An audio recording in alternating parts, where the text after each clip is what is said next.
Hi అండి, అందరూ ఎలా ఉన్నారు? బాగున్నారా? Welcome to Usha's vlogs.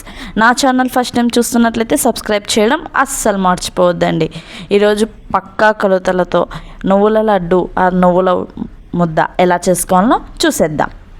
అందుకోసం ముందుగా స్టవ్ మీద ప్యాన్ పెట్టుకొని 250 గ్రామ్స్ తెల్ల నువ్వులు, 250 గ్రామ్స్ నల్ల నువ్వులు తీసుకొని బాగా వేయించండి. ఇవి బాగా ఫ్రై అవ్వాలి. స్టవ్ని మాత్రం మీడియం ఫ్లేమ్లోనే పెట్టుకోండి. మంచి స్మెల్ వచ్చే వరకు బాగా ఫ్రై చేసుకోండి. ఇలా మంచి స్మెల్ రాగానే స్టవ్ ఆఫ్ చేసుకొని మిక్సీ జార్ తీసుకోండి. ఇలా 1 గ్లాస్ నువ్వులు వేసుకున్నాను. ఇలా బాగా గ్రైండ్ చేసుకున్నాక అందులోనే 1 గ్లాస్ బెల్లం అనేది యాడ్ చేయండి. నేను ఇక్కడ 500 గ్రామ్స్ నువ్వులకి 450 గ్రామ్స్ బెల్లం అనేది తీసుకున్నాను. మీకు స్వీట్నెస్ సరిపోకుంటే ఇంకొంచెం బెల్లం యాడ్ చేసుకోండి. ఇప్పుడు ఈ గ్రైండ్ చేసుకున్న పౌడర్ని ఒక బౌల్లోకి తీసుకోండి. అందులో కొంచెం కోకోనట్ పౌడర్ యాడ్ చేయండి. కోకోనట్ పౌడర్ యాడ్ చేయడం వల్ల మనకు తినేటప్పుడు మంచి స్మెల్ అనేది వస్తుంది. కోకోనట్ పౌడర్ అనేది ఆప్షన్ అండి, మీకు కావాలంటే యూస్ చేసుకోండి. నేను మంచి అరోమా కోసమే కోకోనట్ పౌడర్ అనేది యూస్ చేశాను. ఇలా బాగా మిక్స్ చేయండి.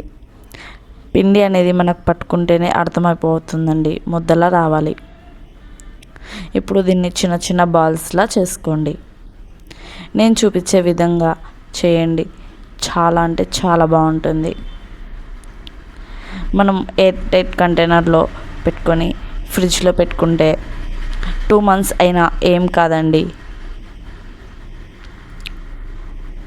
ఇలా నీట్గా రౌండ్గా లడ్డూలా చేసుకోండి.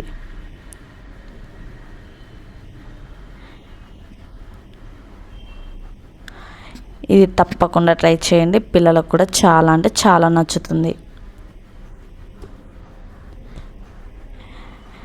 బయట తినే జంక్ ఫుడ్ కన్నా ఇది చాలా మంచిదండి హెల్త్కి. సో తప్పకుండా ట్రై చేయండి. ఈ రెసిపీ మీకు నచ్చినట్లయితే మీ ఫ్రెండ్స్కి షేర్ చేయండి. అండ్ మీరు కూడా తప్పకుండా ట్రై చేసి రిజల్ట్ అనేది కామెంట్ చేయండి. సబ్స్క్రైబ్ చేయడం అస్సలు మర్చిపోద్దండి. లైక్ చేయండి. Thank you for watching. By bye friends.